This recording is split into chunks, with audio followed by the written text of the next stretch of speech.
dengan capres banyak, tidak ada lagi threshold 0%, ada kemungkinan seorang presiden diusung oleh partai minoritas. Ya.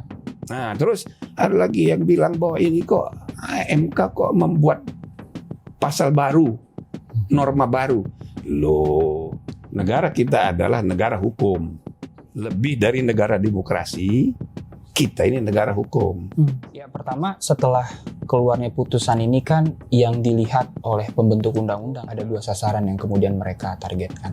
Satu soal desain keserentakannya, itu kan yang hari ini kemudian cukup ramai diperbincangkan. Nah, yang kedua adalah berkaitan dengan kewenangan MK-nya tadi. Kami sebagai pemohon melihat bahwa dan mendorong ke pembentuk undang-undang, dalam hal ini pemerintah dan lembaga legislatif, harus mentaati keputusan Mahkamah Konstitusi yang sifatnya itu final and binding gitu loh. Yang punya kepentingan tentang pemilu ini bukan hanya partai. Oke. Jadi jangan hanya mendengar perspektif orang partai. Jadi keserentakan bukan karena pertimbangan efisiensi ekonomi. Iya, persis, Bro. Selalu pertimbangannya duit kan gitu. Padahal yang jauh lebih utama itu sistem building. Selama ini disinsentif dari pemilu serentak itu adalah partai politik dalam melakukan rekrutmen dan kaderisasinya itu kan berdasarkan pragmatisme politik, transaksional, melihat yang populer begitu ya. Tapi semua kalangan pemilih itu fokus perhatiannya kepada memilih wakilnya siapa, memilih kepala daerahnya siapa. Kalau kemarin enggak, semua orang mikir presiden aja. Betul. Ya kan? Jadi yang DPRD sembarangan aja, pokoknya tusuk-tusuk aja gitu.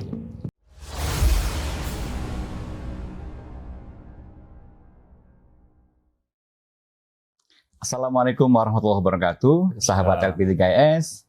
Ketemu lagi dengan kita di channel LP3S Perspektif. Pagi ini kita akan membicarakan sebuah tema diskusi yang sangat aktual dan hangat. Saya kira kita sudah tahu bahwa beberapa waktu lalu MK memutuskan putusan nomor 135 yang memberikan perubahan pelaksanaan pemilu dari pemilu nasional serentak dengan sistem 5 kotak dan kemudian berubah menjadi pemisahan antara pemilu nasional dan juga pemilu lokal. Saya kira ini implikasi yang sangat serius dan kita kemudian mendapati sebuah pro kontra yang sangat hangat hari-hari ini, dan kita juga sudah mendengar banyak orang yang berkomentar, ada yang berkontra, dan kita pagi ini akan menghadirkan seorang narasumber yang sangat kompeten. Di sebelah kita ada Prof. Jimli Asdiki. Selamat pagi, Prof. Dan juga ada Mas Heroik Pratama dari Perludem. Mas Heroik, sehat? Mas, alhamdulillah sehat. Iya, nanti kita akan membahas itu secara lebih dalam ya, karena ada 2 narasumber yang sangat kompeten. Nanti kita akan melihat dari sisi Mas Oik sebagai penggugat ya, dan juga Prof. jadi Jimli. pemohon ya. Iya, pemohon. Sukses ya. Iya, Prof. Dikabulkan. Ya. Pertama-tama mungkin begini Mas ini, kita ingin tahu nih argumentasi mengapa teman-teman Perludem melakukan gugatan terhadap sistem pemilu yang sudah berjalan 2 kali ya, 2019 sampai 2024 begitu. Apa yang menjadi konsideran teman-teman Perludem waktu itu? Ya? Pertama, ini bukan kali pertama bagi Perludem menggugat soal desain keserentakan pemilu di putusan 135 ini. Ini adalah gugatan kedua kami setelah sebelumnya pasca pemilu 2019 yang melahirkan putusan 55 tahun 2019. Nah, jadi kalau kita lihat sedikit menengok ke belakang, sebetulnya sudah sejak tahun 2012 Perludem itu sudah punya studi mengenai desain keserentakan pemilu. Yang memang sudah sejak lama kami mengusulkan salah satu upaya perbaikan desain sistem pemilu Indonesia yang cukup kompatibel dan kita comparekan dengan presidensialisme multipartai, salah satunya adalah serentak, nasional, dan lokal. Itu sudah sejak lama. Nah, tetapi kalau kita lihat pasca keluarnya putusan MK nomor 14 tahun 2013, pada waktu itu penggugatnya adalah Effendi Ghazali, yang kemudian menjadi payung hukum keserentakan pemilu 5 surat suara. Waktu itu kan pada awalnya MK melihat yang konstitusional itu adalah 5 surat suara. Seperti 2019 dan juga 2024. Nah, selama dari 2014 sampai 2019 itu kan ada revisi undang-undang pemilu ya, Mas, waktu itu. Dan kami juga dengan teman-teman masyarakat sipil sebetulnya sudah melakukan advokasi juga untuk kemudian ketika pembahasan Undang-Undang 7 2017 desain keserentakannya itu serentak nasional dan lokal. Tetapi tetap dengan 5 surat suara di 2019. Nah, titik tekannya itu adalah pasca pemilu serentak 2019 yang kita tahu itu cukup banyak catatan permasalahannya. Pertama, ditinjau dari segi manajemen tata kelola pemilu. Yang kita tahu ada tragedi yang cukup mengenaskan di 2019 pada waktu itu. Ada penyelenggara pemilu ad hoc di level KPPS dan juga di level kecamatan. Udah meninggal. Yang meninggal, iya betul. Ya. Sampai dengan angkanya itu 800 kalau saya tidak salah data KPU itu. Sampai dengan 800 orang. Situasi ini tidak terlepas dari desain sistem pemilunya. Salah satunya keserentakan pemilu. Kita tidak bisa pisahkan desain sistem pemilu dengan aspek manajemen dan juga beban kerja. Ada satu studi yang dilakukan teman-teman di Universitas Gadjah Mada untuk mengukur beban kerja penyelenggara pemilu di hari H, khususnya anggota KPPS. Itu rata-rata mereka beban kerjanya itu sampai dengan 20 jam dalam satu hari pemungutan dan penghitungan suara. Bahkan ada yang lebih gitu ya, sampai dengan keesokan harinya baru menyelesaikan penghitungan suara. Nah, itu menjadi argumentasi pertama kami yang kemudian kami kemukakan di permohonan yang pertama juga di putusan 55 itu bahwa desain keserentakan 5 surat suara ini unmanageable. Yang kemudian beban kerjanya cukup tinggi. Nah, yang kedua adalah ternyata ini berdampak juga kepada pemilih. Pemilih tidak mudah mengenali calon-calonnya. Bisa dibayangkan dengan 5 surat suara, Mas, yang kita comparekan dengan proporsional daftar terbuka dan distrik magnitud atau dapilnya itu berjumlah besar. Kalau DPR kan minimal 3 maksimal 10, DPRD provinsi dan kabupaten kota minimal 3 maksimal 12. Rata-rata pemilih itu dalam 3 surat suara saja itu harus melihat 300 nama. Nah, yang kemudian ini juga padahal tujuan utama dari pemilu serentak kalau kita lihat putusan 14 itu adalah efisiensi pemilih atau kemudahan pemilih dalam memberikan pilihannya. Sehingga itu menjadi argumen kami kedua yang kemudian itu kami sampaikan di putusan 55. Dan yang terakhir adalah soal presidensialisme, efektivitas dari sistem pemilu, sistem pemerintahan presidensial. Kan ini juga menjadi satu pertimbangan hukum MK, kenapa kemudian menyerentakkan pemilu, agar terjadi efek menarik kerah antara pilihan presiden yang diberikan suaranya oleh pemilih dengan partai politik, begitu ya, sehingga terjadi efektivitas dalam menjalankan pemerintahan karena ada dukungan dari DPR terhadap presiden terpilih. Nah, itu argumen kami pertama di putusan 55 dan pada waktu itu putusan MK menyebutkan ada 6 desain keserentakan yang konstitusional. Desain seperti 2019-2024, ada juga serentak menyeluruh, seluruh kabupaten kota, DPRD kabupaten kota, kepala daerah digabungkan dalam satu hari yang sama. Lalu juga MK membuat ada pemilu serentak nasional dan lokal, seperti yang diputuskan pada 135 ini. Dan ada lagi satu lagi itu adalah serentak nasional lokal, tapi lokalnya dibagi 2 layer. Ada lokal yang terdiri dari gubernur dengan DPRD provinsi, setelah itu ada pemilihan bupati wali kota dengan DPRD kabupaten kota. Nah, waktu itu tidak dikabulkan oleh MK, tetapi MK hanya memberikan 6 opsi yang kemudian ini perlu ditindaklanjuti oleh pembentuk undang-undang. Tetapi kan kita tahu realitasnya, pada waktu itu tidak ada revisi undang-undang pemilu, sekalipun sudah masuk prolegnas pada waktu itu di 2020, tetapi pemerintah tidak memutuskan, sehingga pasca 2024 kami melihat permasalahan yang berulang. Meskipun dalam konteks beban kerja, angka kematian dari penyelenggara pemilu ad hoc-nya itu tidak terlalu signifikan dibandingkan dengan pemilu serentak 2019. Tetapi soal kemudahan pemilih, termasuk juga bagi partai politik dalam melakukan rekrutmen, itu kan sangat sulit. Apalagi dibarengkan dengan pilkada dalam 1 tahun yang sama, meskipun waktunya yang berbeda. Dan ini ternyata terbukti, Mas, dengan adanya angka kejenuhan pemilih. Di pemilu legislatif dan pemilu presiden di Februari, itu angka partisipasinya itu sampai dengan 80%. Tapi ketika pilkada, itu rata-rata sampai dengan 70%. Bahkan sampai ada yang di 50% angka partisipasi pemilihnya. Artinya kemudian ini terjadi fenomena kejenuhan pemilih.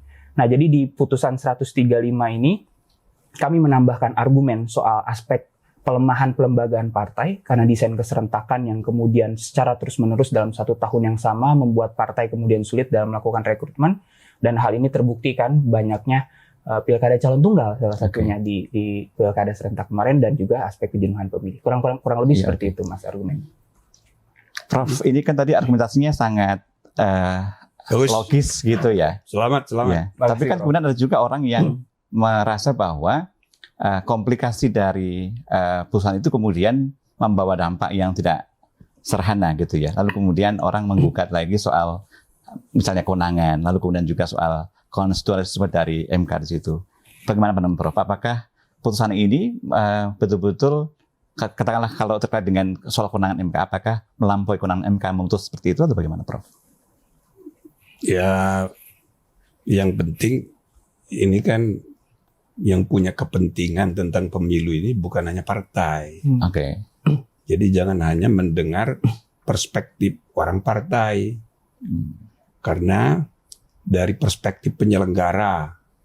Tapi yang lebih penting lagi dari perspektif voters, pemilik kedaulatan. Oke. Dan itu tidak kadang-kadang atau seringkali tidak diwakili oleh suara partai.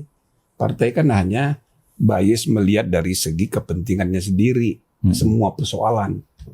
Dan biasanya undang-undang pemilu itu salah satu undang-undang yang paling banyak diperbincangkan karena kepentingannya ya kan langsung. Nah kita bersyukur ada kayak Perludem ini mewakili voters, mewakili kepentingan masyarakat luas. Nah jadi sama kekuatan yang perlu didengar itu semuanya. Nah MK forum untuk memperdebatkan hal-hal seperti itu. Sebab kalau hanya partai, cara berpikirnya partai, itu udah selesai di Senayan. Dan yang diutamakan majority rule, siapa yang banyak dia yang menentukan. Nah kan gitu.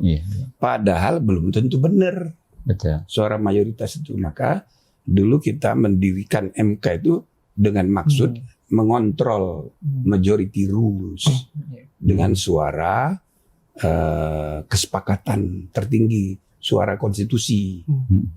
Meskipun itu minority rights.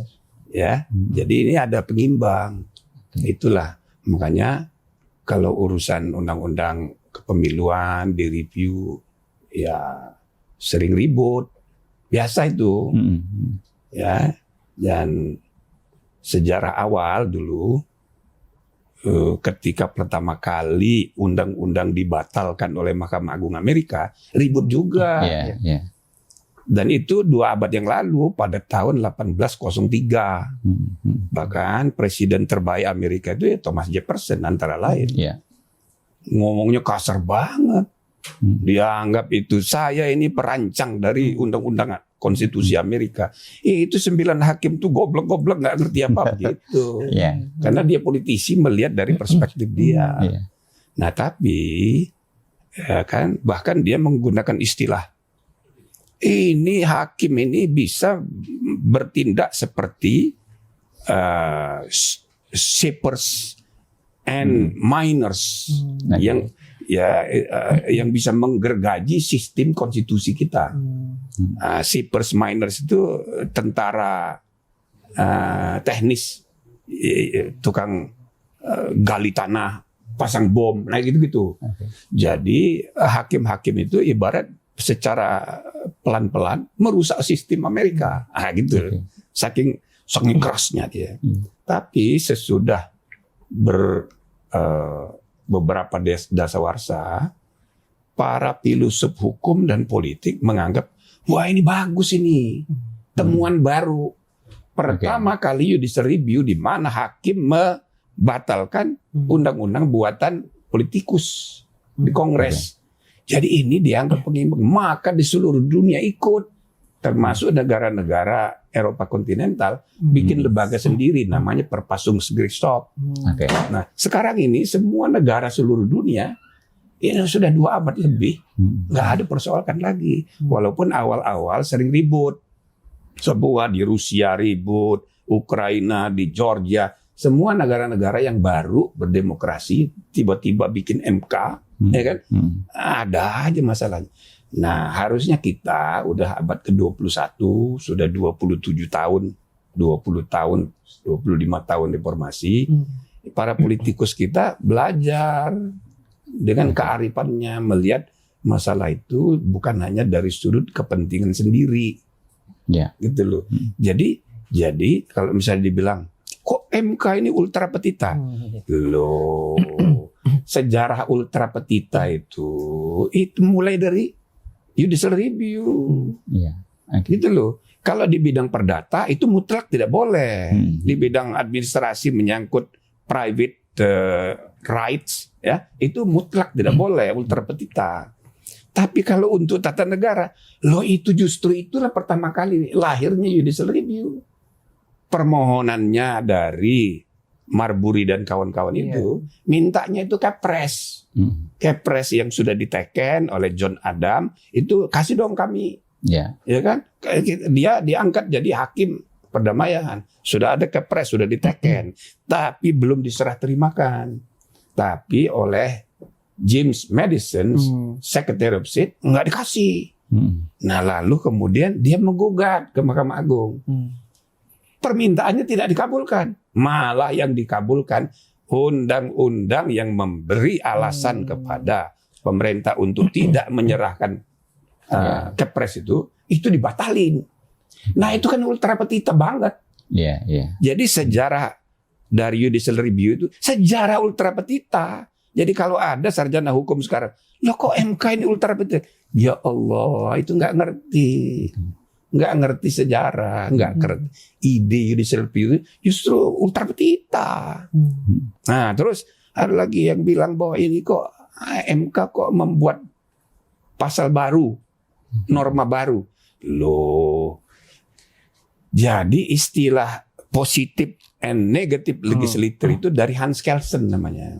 Itulah perancang MK pertama di Austria tahun 1919 dan terbentuk tahun 20. Dia menggunakan istilah parlemen itu positif legislator.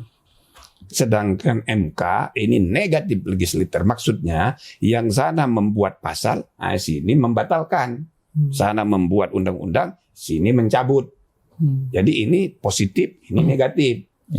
Tapi dua-duanya disebut legislator. Kenapa? Ketika ada satu kata dalam satu ayat dan satu pasal dicoret, itu kan muncul norma baru, otomatis, gitu loh.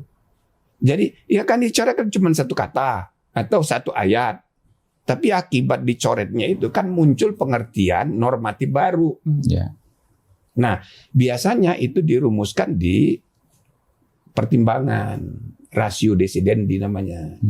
Tapi lama-lama supaya jelas, MK itu sejak zaman saya kita muat di amar biar jelas, kan? Kata ini bertentangan dengan konstitusi. Karena itu dengan putusan ini kalimatnya berubah jadi begini. Jadi kayak pasal baru. Nah maka orang mengatakan, loh ini bikin pasal baru. Ya otomatis memang begitu. Itu loh. Nah yang ketiga MK itu kan menafsir konstitusi. Tafsirnya bisa berubah, evolving sesuai dengan kebutuhan. Dulu dibilang threshold 20% sah. Presidential threshold itu konstitusional. Kita serahkan pada pembentuk undang-undang mau ngatur. Mau 19 kek, mau 15 kek, terserah diatur.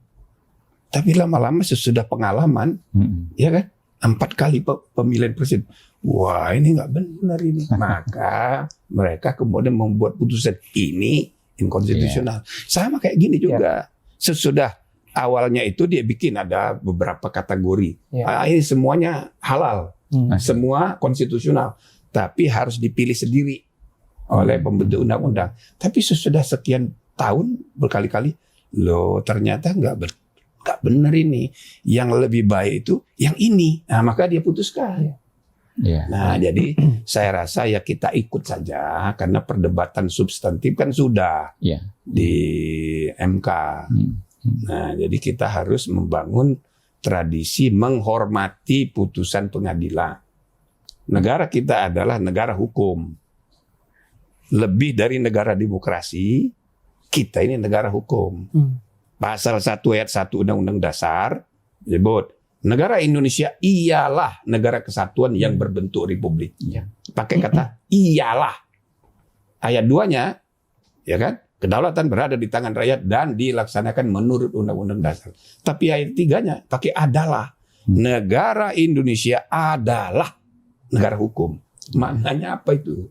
Di atasnya demokrasi ada hukum. Iya. Constitutional state, Rechtsstaat, rule of law. Nah, jadi ya kita hormatilah apa yang sudah diputus gitu Ya, kira-kira. oke.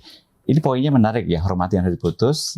Terus bagaimana kemudian melakukan mitigasi konsekuensinya kan begitu ya. Nah, Banyak pasti. pandangan yang kemudian merasa bahwa ketika memberikan ruang di mana nanti ada legislator daerah yang pertama priorisasinya tambah 2 tahun dan sudah setengah tahun itu Ya. tanpa ada mandat, itu bagaimana celah hukumnya Prof kemudian? Ya itu kan sederhana, udah sering. Oke. Tempoh hari waktu pemilihan serentak kan ada mitigasi juga. Diangkatlah 100 berapa PJ. PJ. Oke. Itu kan gara-gara mitigasi itu. Hmm. Iya kan? Artinya pemerintahan tidak boleh kosong. Harus ada namanya PJ. Lah itu gimana? Itu kan kalau you bilang ini inconstitutional, sama itu inconstitutional. Jadi Oke. prinsipnya setiap kali ada perubahan hukum itu ada masa transisi, Yap. hukum transisi, Iya. ya kan? Nah dalam prinsipnya di masa transisi sedapat mungkin jangan ada yang dirugikan. Nah caranya gimana? Ya diperpanjang aja dengan PJ juga, gitu loh. Oke. Atau dengan gampang lah diatur di undang-undang, tidak ada masalah itu. Iya. Jadi ini kan cuman dijadikan alasan untuk mengekspresikan ketidaksukaan, itu aja, ya kan? Iya. Padahal sebetulnya sejarah umat manusia sudah mengenal hukum transisi, itu biasa itu, Oke. nggak ada masalah. Iya. Diatur aja di undang-undang. Mas Oi, Ya. ini kan saya mau bilang ini bukan musuh ya, tapi orang-orang yang kemudian memberikan Ya. pandangan kontra itu kan mulai melebar ya. Betul. Kalau mau dibaca aktornya ya tadi Prof bilang politikus. Ya. Tapi rasanya juga pemerintah kayaknya juga agak bernada begitu gitu. Apa yang kira-kira nanti akan dilakukan oleh Perludem dan teman-teman ketika nanti misalnya diskursus di luaran itu kemudian semikian runcingnya, terus kemudian apakah ada hal-hal yang secara khusus dilakukan yang menjadikan advokasi pada perusahaan ini menjadi sangat penting ya buat pemilihan kita gitu. Iya. Apa yang dilakukan, Mas? Ya, pertama setelah keluarnya putusan ini kan yang dilihat oleh pembentuk undang-undang dalam hal ini DPR, pemerintah yang berisikan partai politik itu ada 2 sasaran yang kemudian mereka targetkan. Satu soal desain keserentakannya, Oke. yang tadi sempat Prof sampaikan juga bahwa dalam konteks transisi hukum itu tidak masalah untuk menuju pemilu lokal. Bahkan MK kan di dalam putusannya itu menyebutkan bahwa memang perlu hati-hati dan diberlakukan constitutional engineering untuk mencapai pemilu serentak nasional dengan pemilu lokal, khususnya dalam pengisian jabatan kepala daerah dan juga DPRD provinsi dan DPRD kabupaten kota. Itu kan yang hari ini kemudian cukup ramai diperbincangkan. Nah, yang kedua adalah berkaitan dengan kewenangan MK-nya tadi. Nah, saya kira apa yang disampaikan Prof Jimli tadi itu cukup clear. Kami sebagai pemohon melihat bahwa dan mendorong ke pembentuk undang-undang dalam hal ini pemerintah dan lembaga legislatif harus mentaati keputusan Mahkamah Konstitusi yang sifatnya itu final and binding gitu loh. Dan itu adalah keputusan tertinggi dalam konteks pembentukan hukum begitu kan, yang tadi disampaikan oleh Prof Jimli juga. Nah, sehingga apa yang kami lakukan misalnya tentu kami mendorong mereka untuk mematuhi dan menindaklanjuti putusan Mahkamah Konstitusi ini, salah satunya dengan merevisi Undang-Undang Pemilu. Bahkan kalau kita lihat masih dalam putusan 135, salah satu aspek pertimbangan hukum Mahkamah Konstitusi berubah pendiriannya dari mengusulkan 6 model kemudian menjadi 1 model keserentakan pemilu nasional lokal, MK menyebutkan di dalamnya ada kondisi faktual objektif yang kemudian tidak dilakukan oleh pembentuk undang-undang untuk melakukan evaluasi dan revisi terhadap undang-undang pemilu. Nah, terutama pasca 2019. Iya. Hari ini kita tahu juga sebetulnya di program legislasi nasional 2025 ini Undang-Undang 7 2017 dan juga Undang-Undang 10 2016 itu sudah masuk. Tapi kan sampai hari ini tidak dibahas juga, Mas. Iya, iya. Gitu ya. Padahal dalam hal ini Undang-Undang Pemilu itu penting dipersiapkan jauh-jauh hari agar kemudian ada kepastian hukum. Dan di sisi lain, kalau kita lihat dalam timelinenya, itu di tahun depan itu sudah ada rekrutmen penyelenggara pemilu. Seperti itu. Nah, maka salah satu upaya yang kami lakukan hari ini pasca putusan Mahkamah Konstitusi ini, kami mendorong pembentuk undang-undang, khususnya pemerintah dan juga DPR untuk segera melakukan revisi undang-undang pemilu dengan memasukkan putusan Mahkamah Konstitusi dan mengatur salah satunya transisi tersebut. Nah, itu yang pertama yang kemudian kami upayakan hari ini. Dan yang kedua adalah tentu mempersiapkan. Ini kan ada konsekuensi teknis bawaannya dari putusan MK yang kemudian perlu dipersiapkan. Pertama dalam konteks manajemen pemilunya. Nah, selama ini misalnya kalau kita lihat di argumen pendapat pertimbangan hukum MK juga menyebutkan kenapa kemudian pemilu serentak nasional lokal itu jedanya adalah 2 tahun. 2 tahunnya bahkan di pertimbangan hukum MK menyebutkan bahwa terhitung sejak pelantikan DPR, DPD, atau kemudian presiden. Artinya di bulan Oktober. Hitungan berlaku minimal 2 tahun menuju pemilu lokal atau maksimal 2,5 tahun menuju pemilu lokalnya itu berarti dihitung di Oktober 2029. Nah, salah satunya kenapa? Karena khawatir ada himpitan tahapan. Dan itu kan terbukti di pilkada serentak kemarin. Pemilu nasional belum selesai, di Januari itu para penyelenggara pemilu itu sudah mempersiapkan untuk pilkada daerah, untuk NPHD, kemudian pendaftaran pemilih, sampai dengan pendaftaran calon perseorangan dan seterusnya. Nah, salah satu implikasi teknis yang kemudian sebetulnya di dalam permohonan kami sampaikan juga, bagaimana kita bisa mengefisiensikan tahapan pemilunya. Kayak gitu. Nah, kalau selama ini kan tahapan pemilu terhitungnya kurang lebih sampai dengan 20 bulan ya. Seperti itu. Kita bisa melakukan efisiensi dalam konteks misalnya pendaftaran pemilih. Pendaftaran pemilu itu kan waktunya panjang sekali. Sedangkan Undang-Undang Pemilu sudah mengatur salah satunya ada pemutakhiran daftar pemilih berkelanjutan yang dilakukan setiap tahun. Artinya tidak perlu lagi dimasukkan ke tahapan. Kedua adalah pendaftaran parpol peserta pemilu.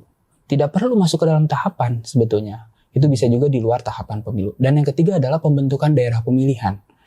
Ada putusan Mahkamah Konstitusi juga yang diuji materikan juga oleh Perludem di dalamnya ketika daerah pemilihan dan alokasi kursi itu masuk ke dalam lampiran 3 dan lampiran 4 Undang-Undang 7 2017 di dalamnya yang kemudian ini menghapus kewenangan penyelenggara pemilu kita KPU dalam membentuk alokasi kursi dan pembentukan daerah pemilihan, dan di lampiran 3 dan 4 itu tidak proporsional representasi kursi yang diperoleh masing-masing provinsi, dan MK mengembalikan kewenangan itu ke Komisi Pemilihan Umum.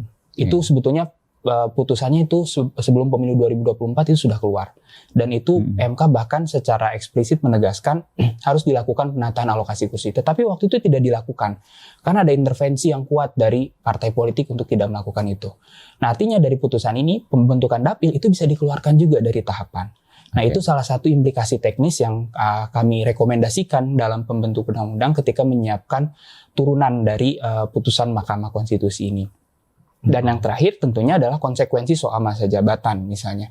Kan sudah ada presidennya. Kalau saya tidak salah Prof, di pemilu 71 dan 77 itu kan ada perpanjangan masa jabatan juga untuk anggota legislatif. Biasa, betul. Biasa. Iya. 9 pemilu 97 ke 99 ada pemotongan masa jabatan di dalamnya. Lalu kemudian pilkada serentak yang bergelombang dari mulai pilkada 2015 dan terakhir berujung di 2024, bahkan ada yang hampir 1 periode.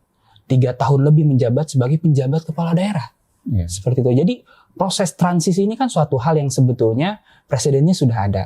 Bahkan kalau kita simulasikan, artinya di 2029 nanti pemilunya 3 kotak, serentak nasional terdiri presiden, DPR, dan DPD, maka 2 tahun berikutnya, atau 2 tahun berikutnya pasca pemilu serentak ini artinya kan di 2031 ya Mas. Nah, kalau kita lihat dari segi masa jabatan, memang masa jabatan DPRD itu akan berakhir di 2029. Tapi kan kepala daerah, mayoritas yang mereka dipilih di 2024 baru dilantik di tahun 2025. Artinya mereka baru habis masa jabatannya itu di 2030. Kalaupun ada PJ, itu tidak terlalu lama, hanya 1 tahun. Atau misalnya kenapa kemudian tidak melakukan perpanjangan yang jauh lebih definitif dan legitimatif? Karena apa? Pemilih kan memilih langsung. Seperti itu. Nah, jadi salah satu aspek yang kemudian kami sampaikan hari ini adalah opsi-opsi rekomendasi teknis yang kemudian itu perlu dipersiapkan oleh pembentuk undang-undang menuju pemilu 2029 nanti. Iya. Prof, ini ada satu suara-suara. Saya juga ngobrol dengan beberapa politikus ya, yang mereka bayangkan adalah ketika nanti dipisah itu caleg pusat itu akan kehilangan jangkar ke bawah karena nggak punya tandem lagi gitu kan, karena pemilunya berbeda kan waktunya. Yang bawah kemudian akan bilang, lah kita nggak punya cantolan nih untuk sama-sama melakukan branding, kampanye bersama macam-macam gitu ya. Nah dari sisi praktik politik, bagaimana kemudian kita bisa meyakinkan mereka untuk bisa menerima situasi itu sebagai bagian dari konsekuensi dari perubahan ini gitu, Prof? Ya, setiap perubahan pasti ada plus minus. Oke. Ada yang diuntungkan, ada yang dirugikan. Tapi secara makro itu jauh lebih penting untuk dipertimbangkan. Bahwa dari segi makro ini lebih tepat. Kenapa? Karena yang ditandem itu eksekutif legislatif, gitu loh. Jadi pusat sama pusat, ya kan, presiden sama DPR, gubernur sama DPRD, bupati, wali kota sama DPRD masing-masing. Yeah. Jadi maksudnya ini untuk memperkuat pemerintahan. Jadi keserentakan bukan karena pertimbangan efisiensi ekonomi. Iya, persis, Bro. Selalu pertimbangannya duit kan gitu. Padahal yang jauh lebih utama itu sistem building. Ya, Nah, jadi bayangkan, jadi pemilihan DPR dan presiden bareng. Maka dengan capres banyak, tidak ada lagi threshold 0%, ada kemungkinan seorang presiden diusung oleh partai minoritas. Ya. Oke. Nah, apa itu masalah? Tidak, justru baik. Baiknya adalah supaya nanti koalisinya cukup satu kali. Kalau sekarang ini 3 kali koalisi, pre-elektoral, post second round, kemudian cabinet coalition. Ini harganya beda-beda. Ya ini tadi musuhan, lalu ditarik gabung ke ronde kedua. Nanti ya ini masih kalah, masih kurang, tambah lagi. Jadi harganya masing-masing beda nih. Maka politiknya transaksional, pragmatis banget.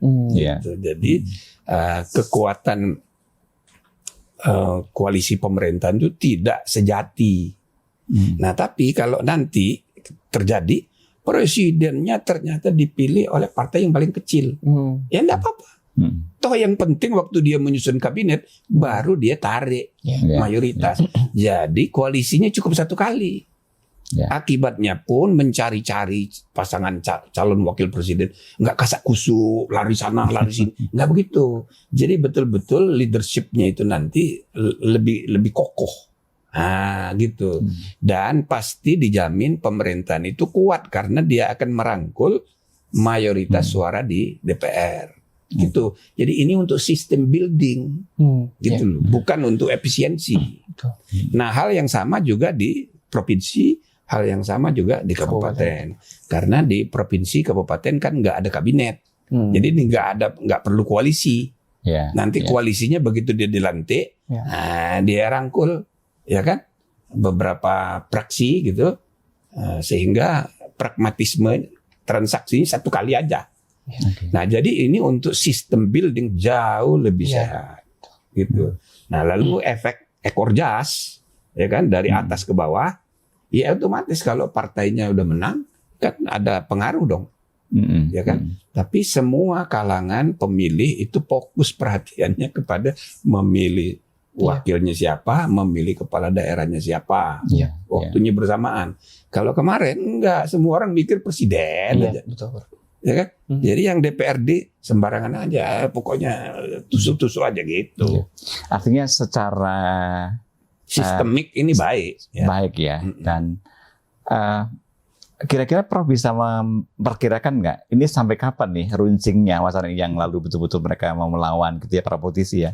Lalu mereka mengatakan bahwa ini tadi inkonstitusional, lalu akan berubah banyak undang-undang. Dari pengalaman, ya biasa nanti reda sendiri. Reda sendiri ya, ya kan?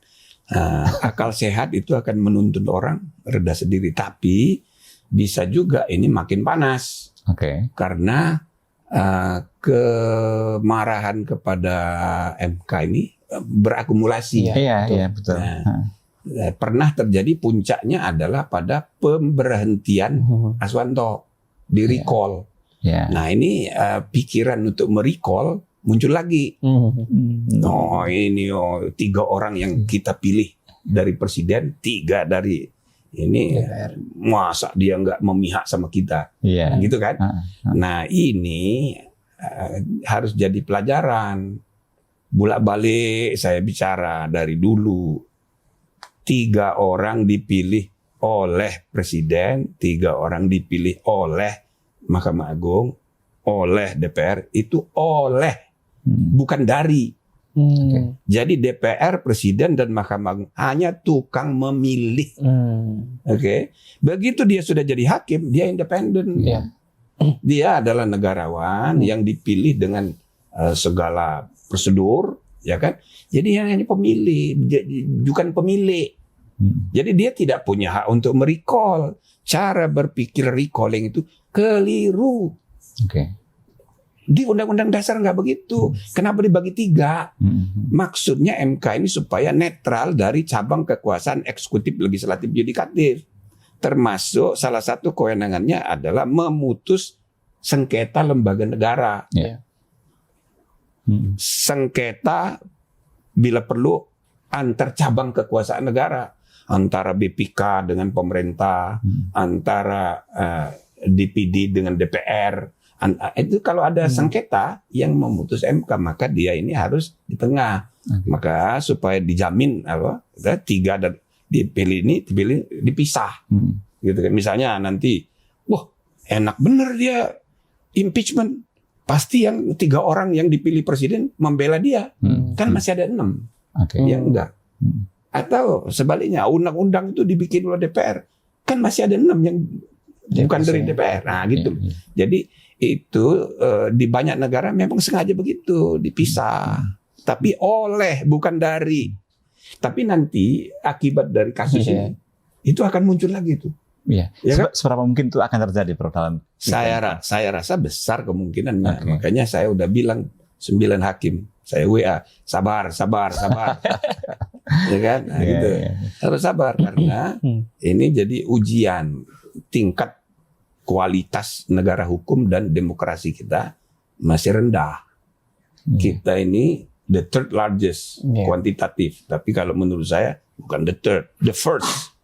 Karena Pilpres 6 presiden, 3 diantaranya itu nomor 1, nomor 2, nomor 6 presiden Indonesia yang dipilih paling banyak oleh rakyatnya.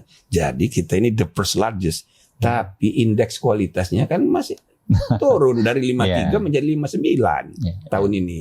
Jadi turun. Jadi ya mesti sabar. Iya.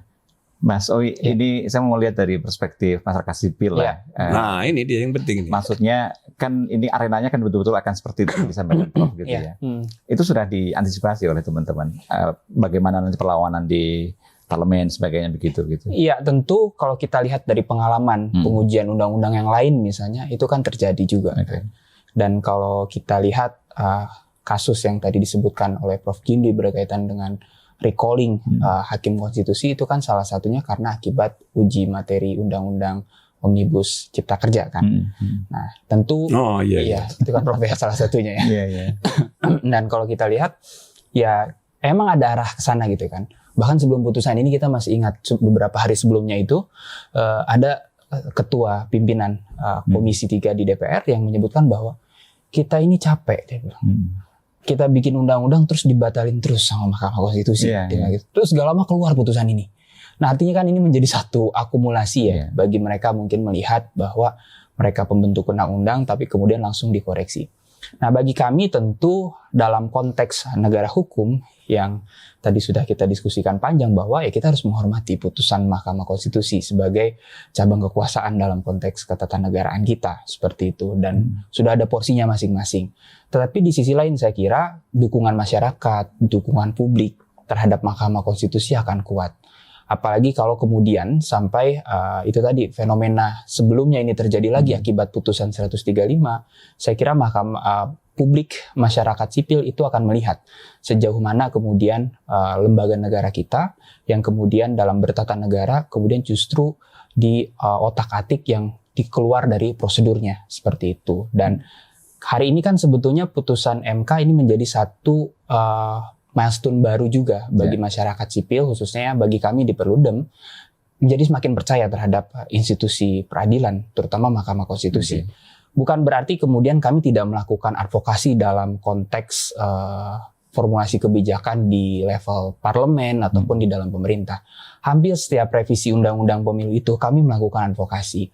Di 2017 itu ada kurang lebih 30 organisasi masyarakat sipil yang tergabung dalam sekretariat bersama kodifikasi undang-undang pemilu. Koordinatornya itu adalah Perludem.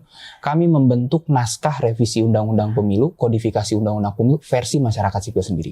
Dan waktu itu kita sampaikan ke pemerintah, ke DPR dan seterusnya begitu ya. Di 2019 pasca pemilu serentak kami sudah menyiapkan juga naskah policy brief yang kemudian akan kami sampaikan gitu ya ke pemerintah dan pembentuk undang-undang. Tapi faktanya apa? Tidak ada revisi undang-undang pemilu. Pun demikian di 2024 ini. Hari ini misalnya kami juga tergabung dalam koalisi masyarakat sipil khusus untuk advokasi undang-undang pemilu tengah melakukan updating dari naskah kodifikasi yang lama menjadi kemudian terhadap hal yang baru ini berdasarkan pengalaman evaluasi dari 2019 dan 2024. Jadi jalan upaya untuk melakukan advokasi di ranah parlemen itu sudah kami lakukan. Tapi seringkali kami mentok gitu ya. Seperti itu. Sehingga kemudian kenapa kami datang ke Mahkamah Konstitusi, salah satunya adalah seperti itu. Agar kemudian terjadi perbaikan, terjadi revisi terhadap undang-undang pemilu yang sebetulnya harusnya dilakukan, tetapi tidak dilakukan oleh pembentuk undang-undang. Sehingga kami sering melihat ini adalah gerakan politik yang dilakukan oleh teman-teman masyarakat sipil, karena ada ruang struktur kesempatan politik yang dibuka melalui mekanisme judicial review yang itu jauh lebih menjanjikan bagi kami dalam melakukan advokasi kebijakan. Artinya jejaring itu akan diaktifasi kembali mungkin ya ketika ada putusan ini. Tentu pasca keluar putusan MK ini teman-teman itu kan mayoritas organisasi masyarakat sipil menyambut baik ya. Meskipun memang ada beberapa yang menolak terhadap putusan MK ini. Menolak? Ada juga yang menolak teman-teman. Apa yang perbedaan pandangan atau bagaimana? Salah satunya argumentasinya soal jeda waktu dan juga masa jabatan tadi. Soal kepala daerah dan juga DPRD. Tentu itu menjadi satu hal yang wajar. Kami tidak bisa memaksakan juga mengenai. Tetapi kalau kita lihat misalnya beberapa hari lalu editorial Tempo menyampaikan ini menjadi salah satu obat untuk perbaikan demokrasi kita.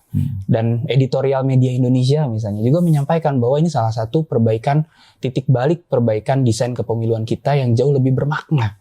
Seperti itu. Artinya sebetulnya ruang-ruang ini secara organik sudah teraktivasi secara mandiri gitu ya. Karena saya yakin publik pun lelah, capek dengan desain keserentakan pemilu yang seperti kemarin gitu.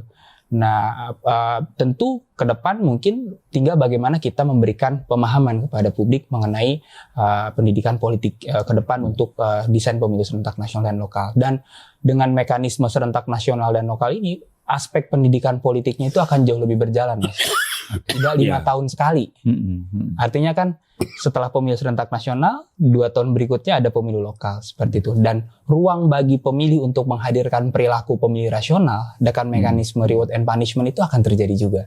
Seperti itu. Ketika pemilu serentak nasionalnya pemerintah dan presidennya bekerja dengan baik, maka dia akan memberikan reward. Di pemilu lokalnya dia akan memilih partai-partai si pengusung presiden. Tetapi ketika si presiden dalam melaksanakan kebijakannya tidak sesuai dan tidak sesuai dengan ekspektasi atau janji kampanye dari para pemilih, maka punishment-nya akan bekerja di level lokal. Ini kan seperti logika midterm elections yang dilakukan di Amerika Serikat. Hanya saja kan kalau midterm elections ada tidak seluruh kursi yang kemudian dipilih ya, ada stagger ya, seperti itu. Seberapa yakin teman-teman itu kemudian memiliki keyakinan bahwa sistem yang berubah ini akan bisa menjawab berbagai macam hal-hal teknis yang menimbulkan ekses negatif ketika kemarin sudah berjalan 2019 dan 2024 itu? Pertama dalam konteks manajemen penyelenggaraan, beban kerja akan jauh lebih ringan, itu pasti akan terjadi. Karena apa? Karena kan hanya 3 surat suara untuk pemilu presiden. Artinya nanti petugas KPPS paling lama mungkin malam pun ya habis isya atau jam 9 malam itu sudah selesai. Karena kan hanya 3 surat suara yang bahkan mungkin bisa jadi sebelum maghrib bisa selesai juga seperti itu. Nah, tinggal kemudian efek teknisnya, salah satunya sebetulnya salah satu upaya yang kami rekomendasikan misalnya penggunaan elektronik rekapitulasi misalnya untuk mempercepat tersebut dan juga terjadi efisiensi. Artinya dalam konteks beban kerja, penyelenggara pemilu, petugas KPPS dalam melakukan pemungutan penghitungan suara akan jauh lebih mudah. Pun demikian di pemilu lokalnya, seperti itu. Nah, yang kedua dalam konteks pelembagaan partai. Selama ini disinsentif dari pemilu serentak itu adalah partai politik dalam melakukan rekrutmen dan kaderisasinya itu kan berdasarkan pragmatisme politik, transaksional, melihat yang populer begitu ya. Karena pemilunya langsung borongan 5 surat suara, artinya partai politik harus merekrutmen di 3 level sekaligus, dan setelah itu dia ada pilkada di akhir tahunnya, maka dia tidak lagi mementingkan kader-kader utamanya begitu ya. Ya lebih melihat aspek popularitas ya, meskipun itu kita tidak bisa pungkiri karena memang itu menjadi hakikatnya dari partai politik untuk mendapatkan suara. Tetapi dengan adanya jeda 2 tahun pasca pemilu serentak nasional dengan lokal, di pemilu serentaknya hanya 2-3 level saja, partai politik akan lebih fokus melakukan rekrutmen untuk pemilu presiden, DPR. Pun demikian di level daerahnya. Artinya harapannya ke depan ruang rekrutmen itu tidak terjadi dalam waktu yang mepet. Tidak ditumpuk 5 tahun tidak sekali. Ditumpuk 5 tahun sekali. Nah, itu bagi partai politik seperti itu. Dan bagi pemilih juga akan jauh lebih mudah dalam memberikan pilihannya. Apalagi kan hari ini ada diskursus juga nih Mas soal perubahan desain sistem pemilu legislatifnya. Apakah kita tetap dengan proporsional terbuka atau kembali ke proporsional tertutup, atau misalnya ada alternatif lain dengan sistem pemilu campuran dengan menggunakan mixed member proporsional. Nah, artinya dengan pilihan-pilihan itu bisa jadi kemudahan pemilih dalam memberikan pilihannya, bahkan bisa membangun kedekatan yang jauh lebih masif antara pemilih dengan calon-calonnya karena calonnya tidak terlalu banyak dan tidak ditumpuk dalam satu pemilu yang sama. Ya, artinya sebenarnya nanti desain pemilu itu bukan hanya sekedar memisahkan waktu, tapi juga terbuka lagi ruang diskusi untuk pilihan terbuka tertutup segala macamnya. Tapi yang menarik dari putusan MK ini sebetulnya, koreksi saya kalau saya salah Prof, di putusan MK menyebutkan di akhirnya itu bahwa karena pemilu lokal ini dimaknai adalah pemilu kepala daerah, gubernur, bupati, wali kota, DPRD provinsi dan DPRD kabupaten kota, maka sebetulnya ini mengakhiri diskursus soal pilkada tidak langsung. Nah, karena MK sudah mengunci bahwa pemilu lokal itu adalah pilkada langsung gubernur, bupati, wali kota bersama DPRD provinsi dan DPRD kabupaten kota. Bahkan kalau kita lihat flashback sebelumnya, ada 2 putusan MK juga yang menyebutkan bahwa pilkada itu adalah rezim pemilu. Di putusan 55 kami di tahun 2019, MK menyudahi perdebatan itu antara rezim Pemda dengan rezim pemilu. MK bahkan menyebutkan bahwa ya, apa bedanya pilkada dengan pileg dan pilpres? Penyelenggaranya sama, pemilihnya pun sama, pesertanya pun sama seperti itu. Nah, artinya ini diperkuat dan dikunci dengan putusan 135 seperti itu. Ini Prof yang ini juga mau saya tanyakan ke Prof ya dari sisi perspektif ketatanegaraan. Ketika ini dikunci, kan lalu orang menafsirkan bahwa kok dikunci sih gitu. Apakah MK juga punya kewenangan seperti itu gitu dalam konteks memutus perkara gitu? Ya itu tafsir dia aja ngunci itu. Ya tidak seperti itu juga. Iya, gimana Prof? Jadi ya, putusan MK itu dibaca aja apa yang diputuskan. Nah, bahwa nanti teknisnya, operasionalnya itu diatur di undang-undang kan begitu. Karena pemilu ini kompleks sekali. Ya kan, bahkan bukan hanya berkaitan dengan peserta, penyelenggara dan putters. Tapi juga ada kaitan dengan yang lain-lain, misalnya tentang ormas. Karena ada kaitan dengan parpol. Jadi undang-undang parpol, undang-undang ormas, undang-undang penyiaran. Maka sebetulnya baik juga untuk dipertimbangkan momentum gara-gara putusan ini. Ya dibikin kajian komprehensif untuk tata ulang sistem kepemiluan. Supaya dia menjadi satu kesatuan kitab undang-undang pemilihan umum. Gitu. Jadi semua hal yang terkait kita bisa pergunakan misalnya metode omnibus teknik. Omnibus teknik itu dibuat undang-undang pemilu yang akan datang ini sekaligus menambahin pasal dari undang-undang partai, menambahin pasal dari undang-undang ormas misalnya. Kan dia harus netral nih, ormas ini nggak boleh ikut partai, harus dipisahkan. Juga penyiaran, bagaimana mengatur media supaya netral. Jadi jangan ada media yang dimiliki oleh penguasa partai tertentu, misalnya. Nah, yang begini-begini harus dikaji komprehensif, dirumuskan menjadi satu kesatuan ketentuan baru yang terpadu dengan menggunakan teknik omnibus, tapi nanti akhirnya jadi kayak kodifikasi yang lengkap. Nah, gitu. Supaya sistem kita ini nggak berubah-berubah terus. Karena kita masih belum stabil nih. Sesudah reformasi masih aja kita ngurusin undang-undang pemilu. Padahal pemilu di Eropa itu tanya kepada peserta itu. Nggak pada tahu itu undang-undang tahun berapa, nggak tahu. Karena sudah berabad-abad, nggak berubah-berubah lagi. Nah, jadi ada saatnya kita konsolidasi kebijakan kepemiluan komprehensif ini. Nah, gitu kira-kira momentumnya kita pakai ini. Tapi juga begini, tapi juga jangan dibayangkan harus seragam. Kan kita ada daerah-daerah tertentu yang punya status otonomi khusus atau otonomi daerah istimewa kayak DIY, Aceh, Papua. Kan di daerah-daerah yang punya kekhususan dan keistimewaan bisa aja diatur di undang-undangnya berbeda dari daerah yang lain. Gitu loh, misal sekedar contoh ya. Misalnya di Papua, daripada noken selalu disalahgunakan. Nah, bagaimana kalau kita manfaatkan noken itu dimodernisasi menjadi mekanisme pemilihan kayak di Amerika yang disebut Electoral College. Jadi dia kepala daerah, bupati, gubernur tidak dipilih oleh DPRD, tapi tidak dipilih one man one vote seperti sekarang, melainkan dipilih oleh Electoral College yang kita namain noken. Setiap desa kayak sekarang ini kan kepala desanya nusuk atas nama rakyatnya, semua. Gitu. Ada desa si dapat 0%, si B dapat 100%, kan nggak mungkin. Itu karena noken disalahgunakan. Nah, oke, sekarang setiap desa, you nunjuk satu orang, bawa noken ke ibu kota, 1.000 orang, itulah yang memilih bupati, itulah yang memilih gubernur. Nah, ini bisa diatur di undang-undang Papua, sehingga dia tidak perlu sama dengan daerah yang lain. Yang tadi yang kita bicarakan yang sifatnya nasional, berlaku umum semua provinsi. Kecuali daerah yang istimewa kayak Jogja, kayak DKI. Coba lihat KPU DKI itu sampai tingkat wali kota, Kabupaten Pulau Seribu ada KPU-nya. Padahal kan tidak ada pilkada. Gara-gara kita tidak menggunakan omnibus teknik yang mengecualikan DKI. Begitu juga Jogja. Untuk apa ada KPU tingkat provinsi? Nggak ada pilkada. Pemilunya 5 tahun sekali. Nah, itu contohnya. Jadi keanekaragaman tetap harus diberi tempat dalam konsolidasi.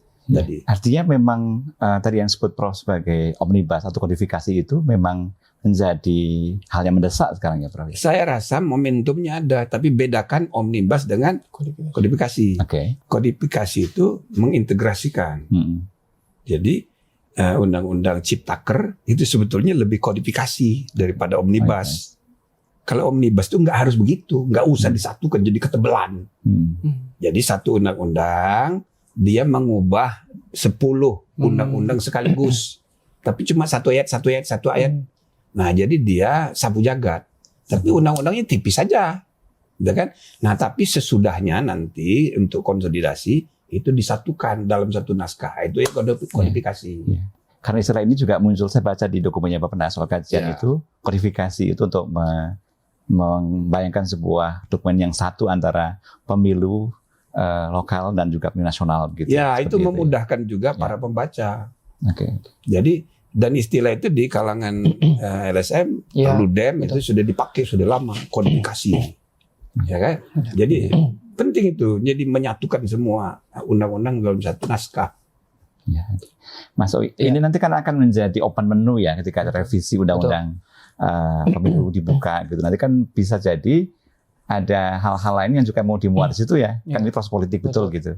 Teman-teman masyarakat sipil juga sudah siap dengan Iya, Masukan. iya gitu. kami sudah siap. Bahkan kami membaginya dalam 4 buku, Prof. Oke. Buku Ya, aktor. selalu siap walaupun tidak ada APBN-nya. Iya, Prof. Itu kan kurang. Iya. Nah, jadi kami membagi dalam 4 buku, Mas. Satu buku pertama itu buku aktor di dalam kodifikasi undang-undang pemilu. Nah, di sana menyangkut urusan mengenai pengaturan pemilih, penyelenggara pemilu, kemudian peserta pemilu, partai politik, pemantau pemilu, begitu ya. Nah, itu menjadi dalam satu buku sendiri tuh, aktor. Nah, buku kedua dalam kodifikasi undang-undang pemilu ini soal sistem pemilunya. Nah, di sana mengatur soal desain keserentakan, parliamentary threshold, dan jangan lupa juga ada putusan MK soal parliamentary threshold, dan Perludem juga yang melakukan uji materi mengenai hal itu. Ada dapil gitu ya, formula penghitungan konversi suara menjadi kursi, penetapan calon terpilih gitu ya, dan juga metode pencalonan. Salah satunya soal kuota perempuan di sana sistem.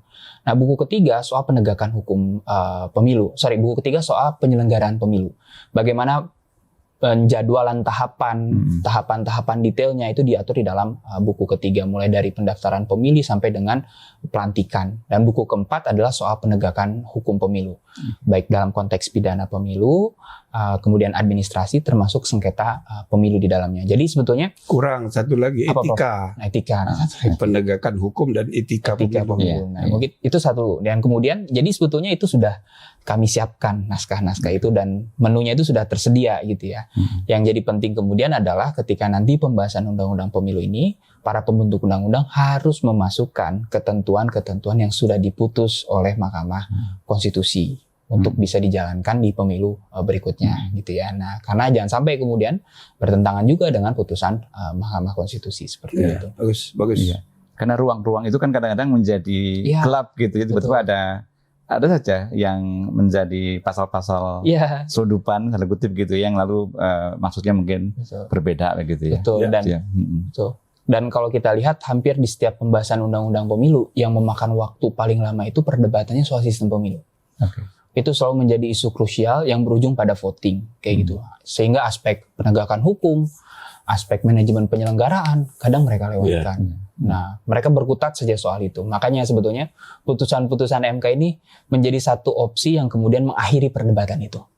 Yang jauh lebih objektif, jauh lebih netral. Karena kan tadi Prof sudah ingatkan juga, undang-undang pemilu ini lekat kaitannya dengan kepentingan politik dan kontestasi. Nah, sehingga dengan putusan MK itu menjadi jauh lebih fair bagi setiap peserta pemilu. Sebetulnya. Ya, oke. Ya, ini kalau didiskusikan akan sangat panjang ya. Tapi kita memang harus membuat kayak semacam ending gitu, Prof, diskusinya. Kalau kemudian kita mintakan Prof dan juga Mas Soi berharap gitu kepada para politisi, apa yang kira-kira Prof ingin sampaikan kepada politisi terkait dengan putusan yang sudah terjadi oleh MK di 135 kemarin itu? Ya, jadi seperti tadi saya bilang, karena menyangkut soal pemilu, maka ini kepentingan partai itu langsung. Sehingga aparat partai, ya kan, bukan hanya di Komisi 2, di semua itu merasa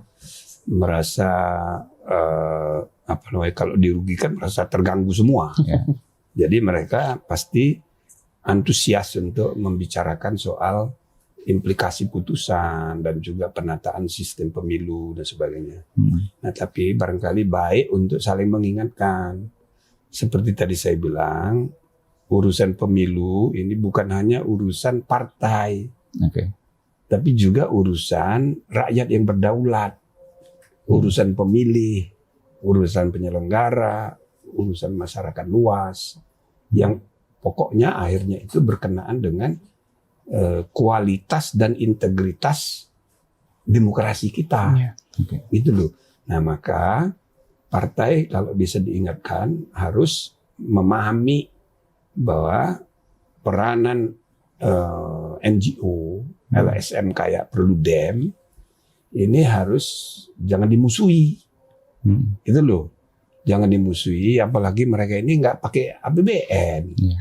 Nah, jadi harus kita dukung, kita perkuat, jangan diperlemah, jangan dimusuhi, sebab dia menjadi pengimbang. Jadi setiap kali public policy diperdebatkan, kita secara bersengaja melibatkan tokoh-tokoh LSM ini untuk membuat ruang publik itu, public discourse itu substantif, tidak prosedural. Sosialisasi misalnya, sosialisasi RUU ke perguruan tinggi, itu hanya proyek, ya kan? Tanpa perdebatan. Jadi ini penting ini untuk sehebat-hebat teman-teman di partai, dia dikungkung oleh kepentingan sempitnya. Nah, sedangkan kedudukan ya banyak yang muda-muda sekarang saya ingatkan, ini soal giliran jabatan itu di DPR, di eksekutif. Ini soal giliran, suatu hari nanti Anda nggak lagi. Tapi yang kita wariskan adalah kualitas demokrasi yang tidak berkembang kalau kita melemahkan suara-suara publik, suara civil society. Nah, jadi saran saya ini harus dimanfaatkan oleh Perludem dan kawan-kawan momentum ini untuk kembali memperkuat diri, karena selama 10 tahun terakhir agak cenderung melemah kekuatan civil society. Nah, ini harus bangkit. Begitu juga MK, alhamdulillah sudah beberapa tahun terakhir ini sudah mengalami perbaikan pasca krisis putusan 90 itu. Ya kan? Nah, jadi itu terpuruk sekali wibawa dan kepercayaan publik kepada MK. Tapi sesudahnya, apalagi kita udah ganti ketua MK-nya, kan sudah kembali nih. Nah, malah yang belum ini Mahkamah Agung makin rusak nih. Mafianya makin banyak ketahuan di situ. Nah, jadi dunia peradilan kita harus dikawal. Dia ini berada di tengah antara eksekutif legislatif. Jadi kalau ke cabang ketiga ini tidak dibenahi, nah alhamdulillah ini MK harus kita sudah kita dudukkan proporsinya sudah oke. Ini harus didukung oleh civil society bersamaan dengan menguatnya kecenderungan diperlemahnya civil society selama 10 tahun ini. Saya kira begitu. Ya, terima kasih Prof. Mas Oi, apa yang ingin Mas sampaikan kepada parpol gitu? Ya, pertama saya ingin mengamini semua apa yang disampaikan Prof. Jimli, bahwa putusan MK ini perlu menjadi momentum bersama bagi kita, khususnya bagi pembentuk undang-undang, bahwa dalam revisi undang-undang pemilu khususnya itu penting melibatkan publik. Karena kan selalu diingatkan oleh Mahkamah Konstitusi bahwa meaningful participation, partisipasi yang bermakna. Salah satunya adalah melalui publik, melalui organisasi masyarakat sipil.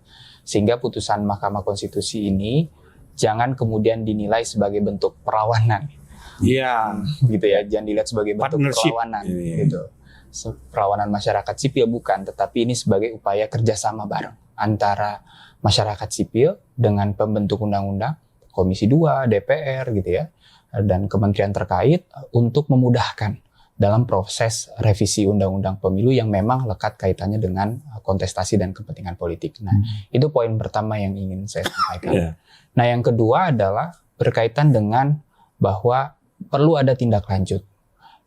Kita sebagai negara hukum, dan saya yakin pemerintah dan DPR yang tentu paham dan juga bagaimana jalannya bertata negara kita, pasti akan menghormati putusan Mahkamah Konstitusi. Dan tentu kami akan mendukung ketika pemerintah dan DPR menghormati putusan Mahkamah Konstitusi ini, dan kami siap juga untuk membantu dalam menyiapkan hal-hal teknis yang lebih jauh untuk mengimplementasikan putusan Mahkamah Konstitusi ini. Artinya ruang kolaborasi ini tetap akan kami upayakan betul gitu ya dengan DPR, dengan pemerintah. Dan memang sebetulnya sebelum putusan ini pun kami sudah menjalin komunikasi yang cukup baik dengan pembentuk undang-undang dalam mempersiapkan revisi undang-undang pemilu. Nah, jadi poin terakhir yang ingin saya sampaikan adalah kami di Perludem siap berkolaborasi untuk revisi undang-undang pemilu sebagai tindak lanjut dari putusan 135 dan juga putusan-putusan lainnya dari Mahkamah Konstitusi yang kemudian perlu diatur di dalam naskah kodifikasi undang-undang pemilu kita. Oke, terima kasih. Pemirsa Perspektif P3S, saya kira kita mendapatkan gambaran yang sangat clear ya, dan mencatatkan baik bagaimana putusan MK yang kemarin diputuskan itu membuka ruang yang kesempatan lebar untuk melakukan penataan lebih mendasar berkaitan momentum, pas momentum yang pas untuk menata kembali sistem pemilihan kita, dan itu akan menjadi tonggak yang sangat penting. Sehingga kalau itu dimanfaatkan akan menjadi batu loncatan yang sangat bagus untuk memastikan bahwa ke depan akan lebih punya kontribusi yang besar pada demokrasi. Nah, tambah. Ya, Jadi ini momentum juga untuk mempertegas ya pengertian kita tentang due process of law. Dulu orang memahami due process of law itu hanya terbatas due process of law enforcement. Jadi prosedur hukum dalam menegakkan hukum. Tapi yang kedua adalah due process of lawmaking juga. Dalam membuat undang-undang itu harus due process juga. Salah satu due processnya seperti yang sudah diputus oleh MK. Harus ada meaningful participation. Partisipasi yang bermakna, yang substantif dari publik. Nah, ini undang-undang pemilu ini kalau kita mau konsolidasi, pertama semua partai politik semangat sekali nih karena menyangkut kepentingannya. Tapi pada waktu yang sama LSM pun ini bisa dipakai untuk kembali tampil. Karena 10 tahun ada lemes ini Perludem ini. Sekarang tampil lagi dengan cara memastikan partisipasi publik yang bermakna itu. Itu saya rasa mudah-mudahan sukses. Pada waktunya nanti reda. Nggak usah tegang. Dan itu butuh sikap kenegarawan dari parpol karena semua orang itu harus memberi kontribusi yang terbaik buat membangun konfigurasi demokrasi yang lebih baik ya, Prof. Baik, pemirsa, kita ketemu lagi dengan kesempatan. Salam sehat semuanya. Assalamualaikum warahmatullahi wabarakatuh. Waalaikumsalam. Terima kasih, Prof.